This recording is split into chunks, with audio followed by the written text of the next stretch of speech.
Welcome back to the Health Marketing Collective, where strong leadership meets marketing excellence. I'm your host, Sara Payne, and I'm bringing you fascinating conversations with some of the industry's top marketing minds. Today, we're digging into something critical for any marketing leader: how to fuel business growth and empower your field sales team to win in a crowded market. Joining me is Larry Zarin, the longtime Chief Marketing Officer of Express Scripts. During his tenure, he helped lead the company's transformation from a relative startup into a Fortune 24 powerhouse. Larry's path is anything but traditional. He started in entertainment marketing before spending 2 decades in healthcare, and he's known for bringing fresh, unexpected strategies into highly regulated industries. He's built programs that didn't just look good on paper, but they actually moved markets, rallied teams, and delivered results. He's passionate about innovation, powerful narratives, and what he calls business theater, that sweet spot where the right strategy meets the delight of the unexpected. Now in a consultative role, Larry remains energized by bold ideas, clever solutions, and the opportunity to help teams solve big challenges. We'll ask Larry about market fit, sales enablement, thought leadership, and yes, even a little business theater. Let's dive right in. Welcome to the show, Larry. Thank you, Sarah. Great to be here. Yeah, pleasure to have you. Let's start off, Larry, with a guiding principle that I know you care deeply about. You've said that relevance and differentiation are the real North Stars in marketing. Can you unpack that from your perspective? Sure. I think that relevance would speak to, your target audience, your potential clients. How important is A, your messaging, or B, your product or your services? And that axis kind of stands alone. And then there's another axis, which is how unique is it? How differentiated it is? It's really easy for companies to do different and unique things. For the sake of innovation, people can innovate like crazy. That does not mean, and most of the times it does not mean, that that is also highly relevant to the needs and the demands of a client. So it's finding that harmony between those two objectives is what really fuels what I think is great marketing. Again, there's people playing around both, but if something is highly relevant and not differentiated, it's what we would call table stakes. You have to do it, but don't kid yourself and think that is in fact unique and indigenous to your organization. And the same thing with things that are incredibly unique without strong traction or relevance. That would be called fool's gold. And there's a tremendous amount of intellectual honesty required for a company to map what they're doing or what they want to do and have very candid discussions about what quadrant this is going to fall into. Is it table stakes? Is it fool's gold? Or is it a driver? And a driver is we have that optimal alignment and differentiation. Absolutely. And it's a simple concept, but I think can be incredibly difficult to execute. And I know that you consult quite a bit around this. Larry, any thoughts on, generally speaking, if you had to sort of put a percentage on the organizations out there that are getting this right and nailing the sweet spot, what percentage would you put on that? Lower than 50. And the reason being is that quadrant I mentioned once, and that's fool's gold. The fact that there is a champion in the organization around an idea, and the idea is unique, and this champion has clout in the organization, and they continue to push, but the field force, which is salespeople and account management people, they are part of the field force. When I speak about, who my client is as a marketer, it's the field force. It's the people that are getting in front of the clients.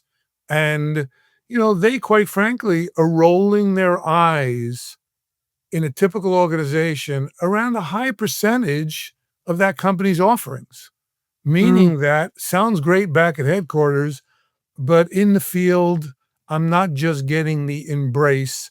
And that's got to be intellectually, honestly labeled and categorized as fool's gold. Wow, telling it like it is there, Larry. Like that. Appreciate that. I think you're right. Um, again, you consult around this, but when there is lack of alignment and you're not hitting the sweet spot, where do you typically recommend? I mean, this we could spend the entire 30 minutes together just going down this rabbit hole here, but at a high level, quick response level, where do you recommend they start? I workshop this concept, and it takes a dedication of 3 hours to 6 hours of workshopping. And then a very interesting thing happens organically. The truth emerges. Mm, It it moves from opinion to fact. yeah, And that's the key, is to get an organization that wants to do this mapping around this paradigm, this matrix, what we call a strategic assessment mapping. And then the truth will emerge, because the truth is going to be in sales numbers, customer yeah. feedback, excitement and enthusiasm of the field force to bring things to the field. So it's not a 1 hour meeting. It's, if they workshop it, and I'm answering your question directly, if they workshop it, the truth emerges. Let's shift a little bit and go more into this discussion around how marketing can better support the field force. When we were prepping for this conversation, Larry, you used a phrase that's really stuck with me, and that is beans and bullets. And I know it's a military reference, and I think it captures something really essential about what B2B field sales teams actually need from marketing. But for folks who may not be familiar with the phrase, can you break it down and share how you think it applies to building real support for the field? Sure. The analogy, to the military, is pretty parallel, and let me explain. A large B2B organization like we grew into at Express Scripts, now Evernorth, part of Cigna.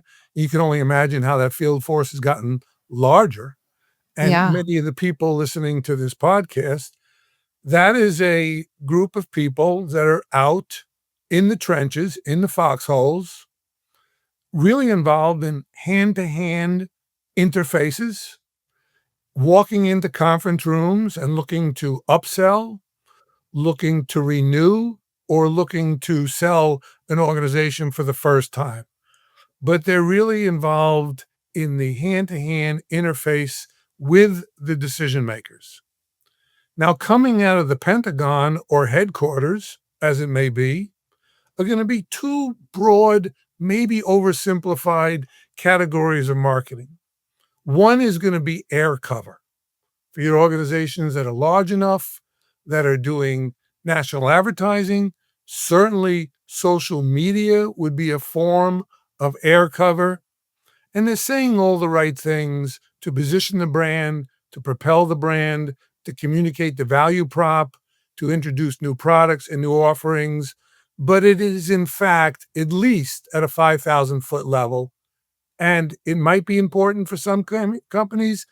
I kind of question whether all of that spend is necessary, versus in a B2B field force is when they're walking into that corporate headquarters of a potential client or a client, what is in their briefcase, figuratively speaking?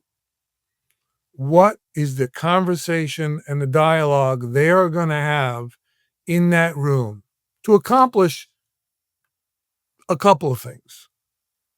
One is, and I don't see this term used anywhere, it's sometimes referred to in the culinary field or the hospitality field or entertainment as word of mouth. Hmm. But in healthcare, braggability works. Sure. When people leave that meeting, what are they going to tell others about? It could be their Mm. significant other at home. It could be their colleague in the cafeteria. But was that meeting, was that discussion with your organization braggable? That's where I begin to really embrace this concept of business theater and edutainment and make it braggable. We'll come back to that in a moment. And the second thing is, how likable is the organization? These are the beans and bullets, obviously, the innovation of products, services, the credibility, the proof statements, all of that. But many of those things are table stakes. Yeah. Many of those things are table stakes. Your company's point of view, your company's approach, the way that they engage that potential client and that prospect, those are the things that can really, really differentiate. And that's what I mean by beans and bullets.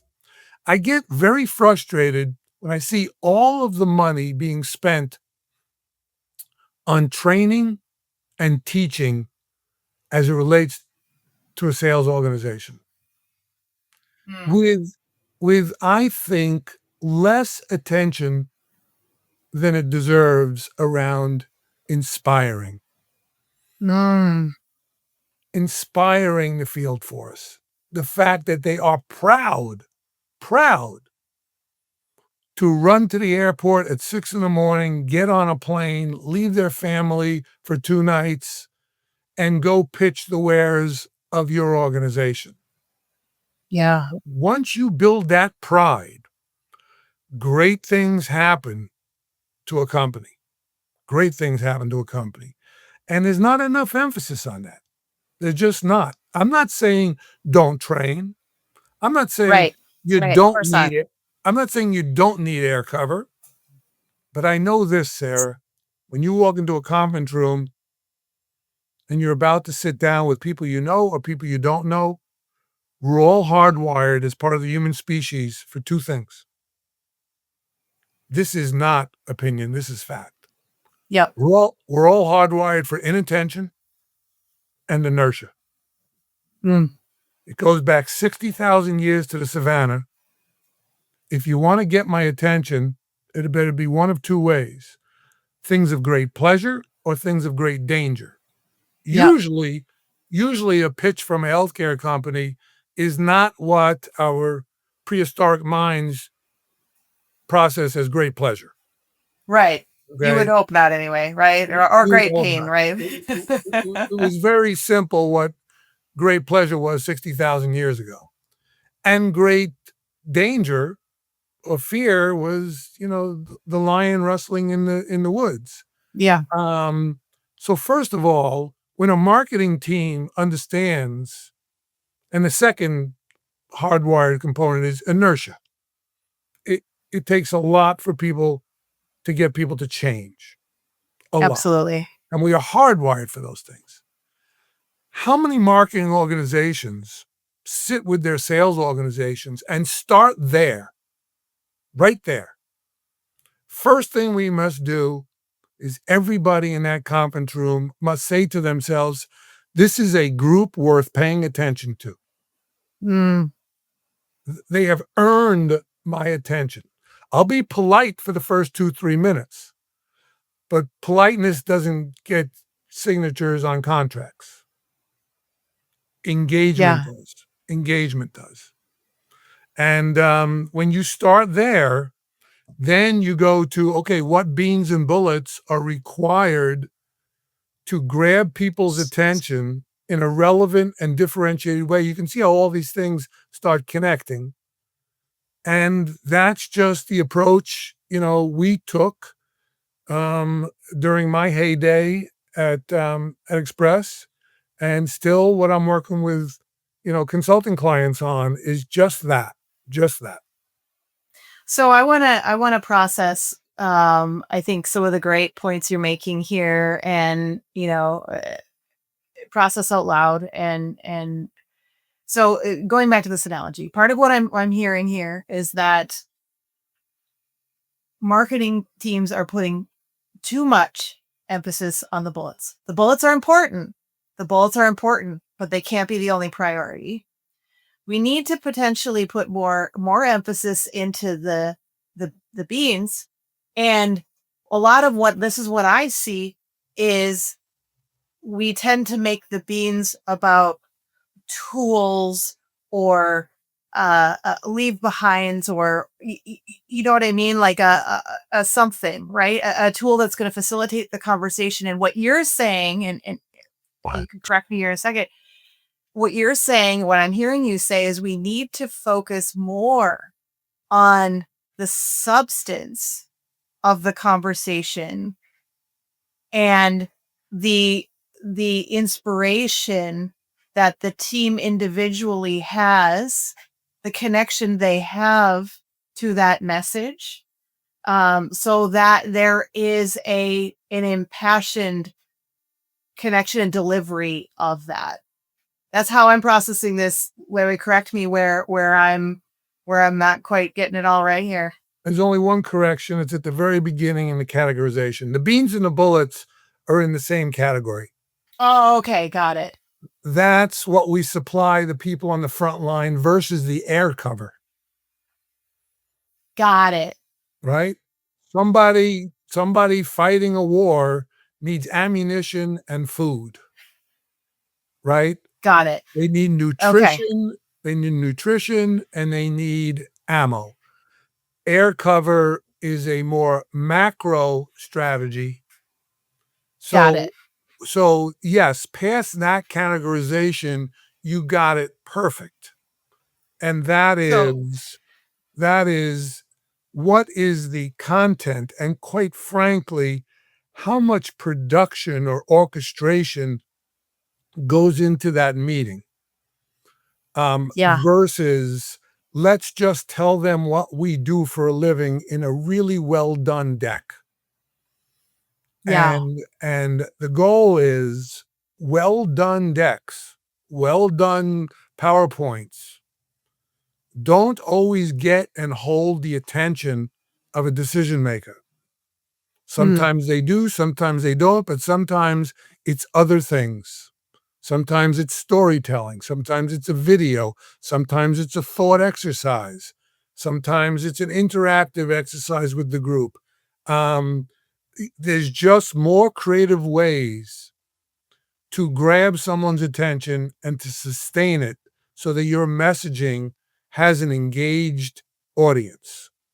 And I don't think there's enough focus on that and to inspire a field force to go in with a hop in their step to do that. Yeah, no, it's great conversation, great advice. And I suspect a lot of people listening are thinking, yeah, yep, this is 100% right. Like there's more we can do here. So let's imagine they are saying that, Larry.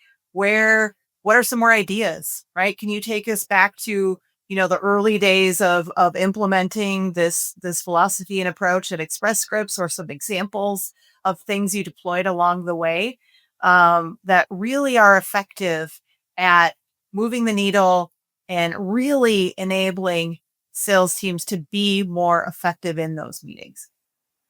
Yeah, part of it's philosophical. At the time of the founding of Express Scripts, and the CEO who led us for a long time, founder and CEO,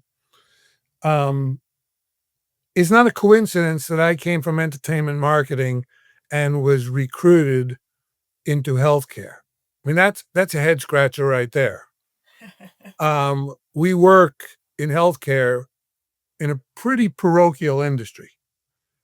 And this particular gentleman had a belief that, no, I need to be a leader who buys into the cross pollination and cross fertilization of ideas from other industries into this one.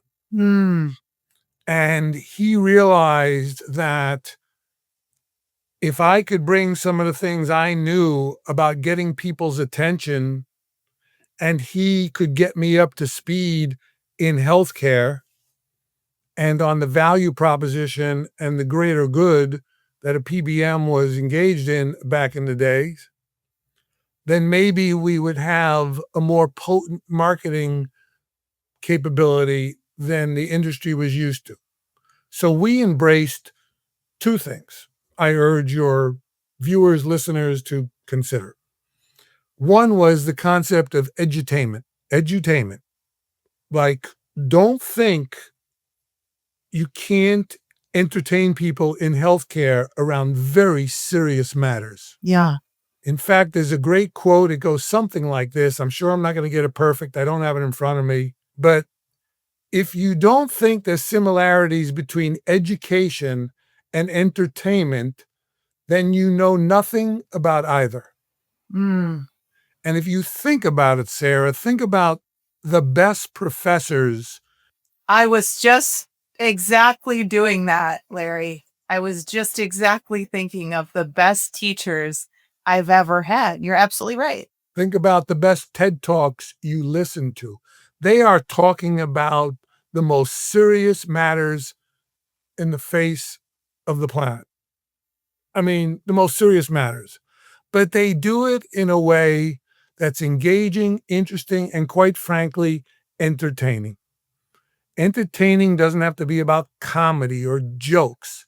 It means you really, really understand the art and science of storytelling, and you're going for nerve endings. So, first of all, Express Scripts adopted, and I still do. It's the only reason I've been consulting like crazy, still embrace the concept and the effectiveness around edutainment. And that's under the bigger umbrella of a belief in business theater. Like Mm. our value prop in any industry, certainly in healthcare, can be turned into something that engages people's emotional nerve endings. We can make that happen. And that's a form of theater. And it's just hard work. Here's the key. People do believe that with air cover. When they go to an ad agency and they develop an Yeah. ad, they're certainly trying to make it emotionally impactful. 100%. But the same effort isn't given to the beans and the bullets and what's in that field force's briefcase, figuratively speaking. And these days, with technology, you should be able to go into a finals presentation and have people crying. Yeah. No, I agree with you. I talk about this all the time in the sales we do, even to our clients. I say, dial it up a notch from a theatrical standpoint. Like, I want to feel your passion for this work, right? And it can't be faked, right? It's got to come from a place of authenticity, which goes back to your point earlier about inspiration. But at this, I'm thinking of all sorts of questions now, Larry. I don't have any First one plans. is, I think some people listening are going to say, does every organization truly believe that that is marketing's role to inspire the sales force to a level, right, where it's storytelling. It's not just key messages, right? It is the art of storytelling. And there are some probably sales organizations out there that would be maybe reticent to have marketing leading that, right? I mean, there's this clash that happens between sales and marketing. So what have you seen being out there consulting companies of all different types? Do you run into resistance to have marketing playing that big of a leading role around the story that is being told in those meetings? It didn't at Express Scripts, and here's why. There's personal relationships involved, but there's also so at Express Scripts, which experienced, pretty phenomenal growth when I was there, not just because of me. I mean, there's a lot of there was a constellation of reasons, and everybody really was amazingly smart and hardworking and and innovative. But I've seen one common denominator, Sarah, to answer your question about high performance organizations. And one for sure is optimal alignment between sales, marketing, and culture. Now let's Mm, focus on sales and marketing because that was your question. The goal is that sales can't get enough of marketing. Like, that's where they get their nutrition. yeah, And a marketing team is proving it. They're sure. sending they're sending a sales organization out, and when the sales has their national conference and it's time for marketing's presentation, um, they're not a sideshow.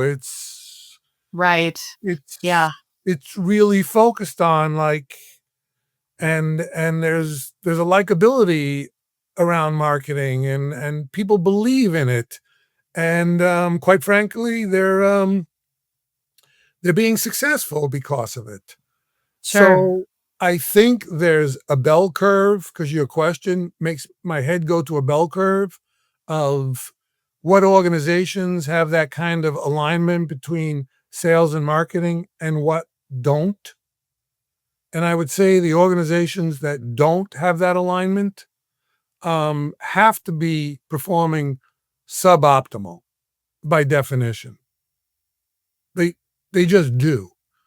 Um, and it would be the CEO's responsibility or the chief growth officer, whatever, to make sure that that alignment is there. I hope I'm answering your question, but if not, come at it another way and maybe I can expand on what you're digging for.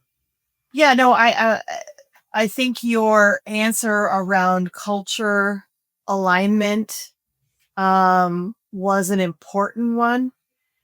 And I felt that. And I also believe the statement that it is on marketing leadership to have that seat at the table at the executive level and proving it in the day to day, right? So that marketing is leading the organization and sales is benefiting from that. Yeah, let's talk about the B2B environment. The B2B environment, I'm imagining who your clients are and who the listeners are. The the largest organization that would be listening to this podcast or viewing it, you know, might have a couple of thousand decision makers that they need to influence. Right. This is not Coca-Cola where they're dealing with 300 million consumers. Correct. Right. Yep. There's some companies could be 50 people or 100 people to influence. To develop a marketing strategy to influence those 50 to 100 people is all about the beans and bullets. It's all about getting in front of those people and having them say the following: that when Imprella is done presenting to them, or Zarin, Schmarin, and Zarin is done presenting to them, they go, I'm not sure I'm giving them my business right now, but the lights are on at that shop. Like, that Yeah. was, that was the most interesting darn presentation we have sat through in a long time, and we sit through a lot of them. Like, that really made me think. I just liked the way they come at it. They came at it differently. They made me think about it differently. They got me engaged differently. Right now, maybe we're a little stuck with our incumbent, but I got to tell you, next time Sara Payne calls, I'm answering the phone again. And that's the goal in B2B. And that's not checking boxes. That's really, really a very creative process with the leash, the leeway, the license, the freedom to do it. And that Yes. to me is, the bigger these companies get, I think that gets more restrictive. And if I may keep going, I really believe in the power of a thought leadership platform.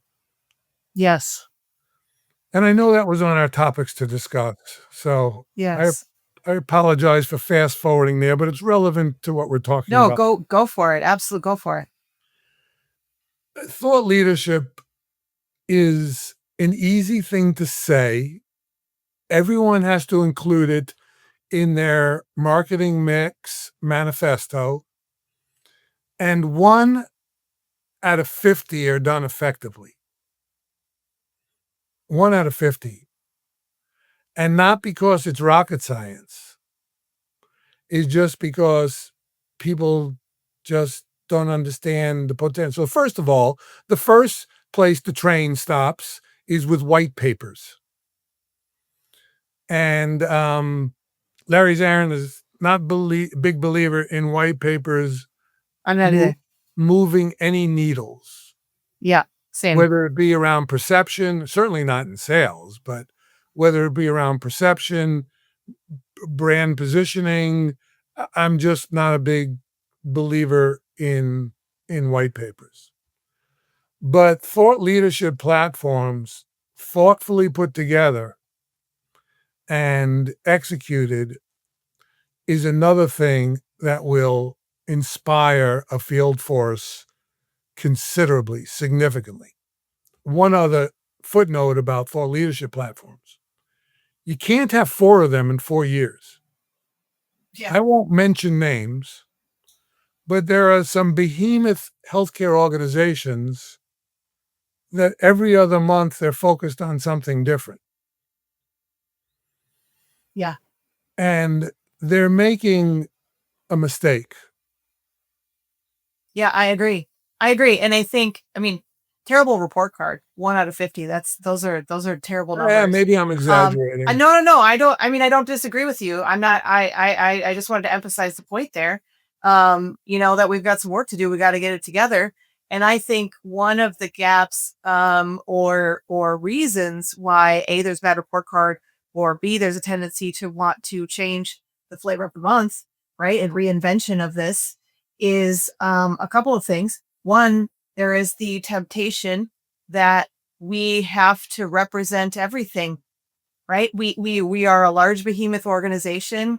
We've got, you know, hundreds of we've got 50 different solutions, right? That we're selling, product solutions, whatever it is. And how could we possibly, Larry, not represent all of them in every thought leadership piece we put out there? But that is the mistake, to take a solution or product oriented approach to your thought leadership platform, where when what you should be focused on are the problems you are solving for your customers, right? And distilling it, focusing on the ones that are the largest pain points. And ideally, then when you take that approach, multiples of your solutions, your offerings, helps combine to help solve those problems. And there becomes the right fit from a thought leadership standpoint, right? Has to be anchored from a mission, vision, core values standpoint, right? Has to be something you're actually doing something about. But when it is problem oriented, rather than solution oriented, I believe that's the sweet spot. So one of the failures is that we try to be represent all of the things equally, and then it gets watered down, right? And we're not really Completely watered speaking down. Yeah, to completely anything. watered down. And I Yeah. think the other gap that folks have with this is this goes back to your very first point in the relevancy market fit conversation, which is say something differentiation, say something that I haven't heard before, say something unique, right? Don't tell me the same thing everybody else is saying, because if I gotta sit through another presentation or read through another article that just regurgitates the same problem in the same way and doesn't actually, add value to me, you've lost my attention. I don't have time for that. Right. So, Agreed. um, Let me come at that one a different way. And this is Yeah. I Yes, don't think please I've do. used the word, I don't think I've used the word genius yet. But I'll tell you what I think is the genius in marketing, which means it's a high bar, but when you strive for it, you have a better chance of hitting it. It really adds to what you just said, Sarah, about the obvious, right? Like, you're going to tell me loneliness is a problem in the United States again? Like, Right. really? You know, I'm lonely for some new ideas. Like, you know, but I think that the genius in marketing is to address the inarticulated need of your customer, not the articulated. Mm. Mm. I'm going to give you an example from outside healthcare, as everyone's familiar with, and I'm going to talk about Express Scripts. So Stephen Jobs, Apple, nobody asked him to make a device that you could carry, the original iPod, that would make you feel sexier by carrying it. Right. Right. No one asked him to turn technology into an accessory and add design and colors so that it enhanced my brand like a pair of earrings would or a watch. No one asked him for that. But it was an incredible need and desire and want from consumers and the public. And look what it's grown into. And Yep. he said, guess what? Design will now lead on the dance floor and engineering will take direction from design. And look what it did. Yeah. When Express Scripts was founded, our thought leadership platform was around the following. No client ever asked for it. I'm talking about day one, and then we introduced one later on around the behavioral sciences. But day one, it was the following. The pharmacy, you are spending Department of Defense, General Motors, you name it, Blue Cross Blue Shield, you are spending billions on pharmaceuticals, and the pharmacy benefit is drastically understudied. You do not have the data you need to be spending this kind of money in this area. You don't know the relative efficacy of this drug versus that drug. You don't know enough about drug-to-drug interactions. You don't know enough about regional analysis. What are people in this zip code buying versus that zip code? You don't know enough about prior authorizations and if they're working or it's just understudied in the late 80s, early 90s.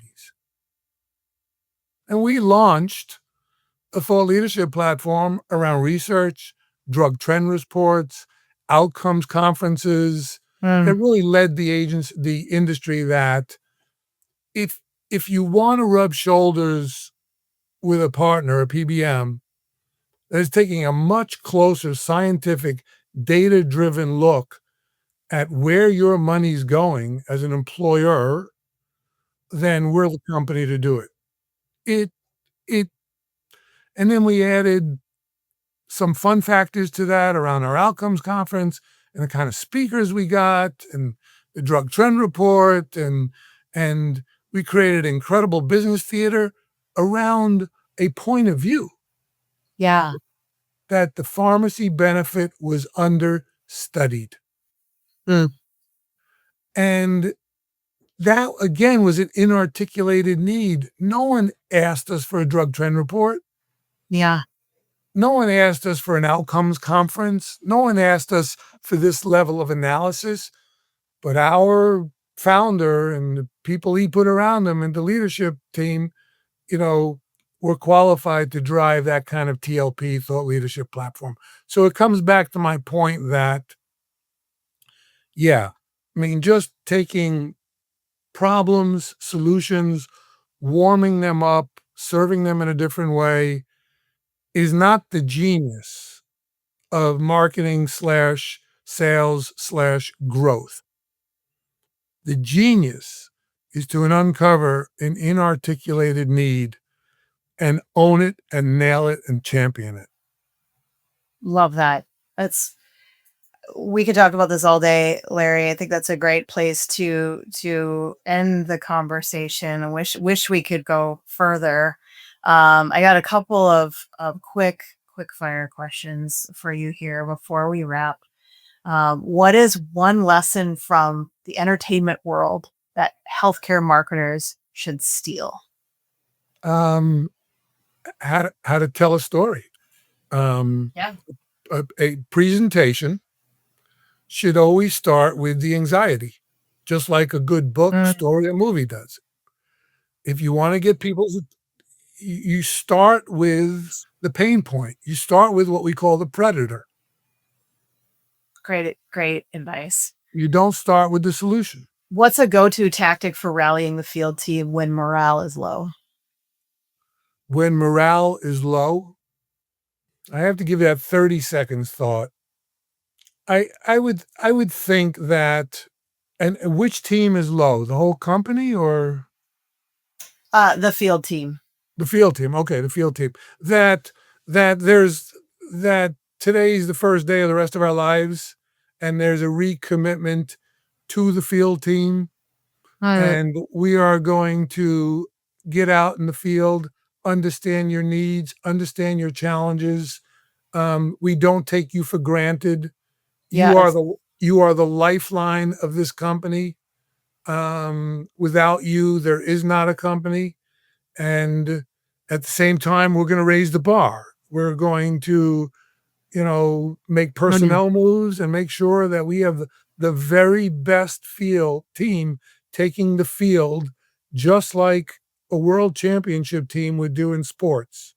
We're making that commitment from our end starting today. What a great rally cry. I love that. Fill in the blank here, Larry. Last question. In B2B marketing, you don't have to be perfect. You have to be blank. Authentic. Well, this has been fantastic, Larry. I know I learned a lot today. You offered a lot of really great advice. If folks want to connect with you to learn more about your work, how can listeners get in touch with you? My email address. Should I give it or you'll give it? How do you want that to work? Yeah, you can go ahead and say it. It's L Zarin, Zarin, 610 @gmail.com. I'm a one-man show. I don't have a website, but I've got plenty of fuel in the tank, and I've been enjoying the engagements. So, and you're also on LinkedIn, Larry Zarin on LinkedIn. Yeah, again, that's great. Thank you, Sara. You're going to be my marketing director. Well, thanks so much for joining me today, Larry. I really appreciate it. Sara, thank you very much. I really enjoyed the conversation and admire the work of your shop. As I told you when we first met through a mutual client, real thoughtful, quality work. So you're on my You didn't list have to of say that. I didn't pay him to say that, folks, but I appreciate it, and the feeling is mutual, Larry. Thanks for the opportunity, Sara. You bet. And to our audience, be sure to subscribe wherever you get your podcasts. And as always, thanks for listening to the Health Marketing Collective, where strong leadership meets marketing excellence, because the future of healthcare depends on it. We'll see you next time.